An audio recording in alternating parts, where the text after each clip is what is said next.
வைத்து ஜெபியுங்கள்.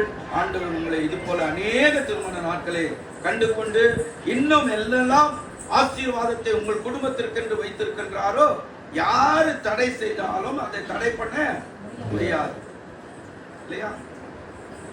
கடவுள் நினைத்ததை செய்ய அவர் வல்லவராய் இருக்கின்றார்.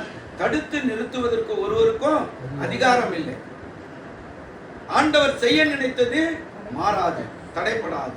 ஆகவே கடவுள் நிச்சயமாக உங்களுக்கென்று வைத்திருக்கின்ற நல்ல ஆசீர்வாதங்களை பல வருடங்கள் இந்த பூமியில நீங்கள் அனுபவிக்கத்தக்கதான ஆசீர்வாதங்களை கொடுக்க சித்தமுள்ளவராய் இருக்கின்றார். தொடர்ந்து நீங்கள் தெய்வ பயத்திலே கடவுளிடத்திலே உங்களை குடும்பமாக இணைத்து பிள்ளைகளுக்காக, தொழிலுக்காக, உங்களுடைய அன்றாட வாழ்க்கைக்காக அவருடைய பாதத்திலே நீங்கள் நெருங்கி இருக்கின்ற பொழுது நிச்சயமாய் ஆண்டவர் பல ஆசீர்வாதங்களை இன்னும் தொடர்ந்து உங்களுக்கு கொடுக்க சித்தமுள்ளவராய் இருப்பார். எல்லாவற்றிலும் காட்டிலும் இது போல் அநேக திருமண நாட்களை நீங்கள் கண்டு மகிழ்ச்சியாய் வாழ முடியாத வாய்ப்புகளை கொடுப்பார் என்பதில் சந்தேகம் இல்லை. கடவுள் எனக்கு இது ஒரு நல்ல வாய்ப்பு கொடுத்தாரு. நான் ஒருவேளை மேல்மானவர்கள் இருந்தால் எனக்கு ஞாபகம் இருக்கும். ஏன்னாக்கா இவருக்கு ஜூன் 6, எங்க பையனுக்கு ஜூலை 6 கல்யாணம்.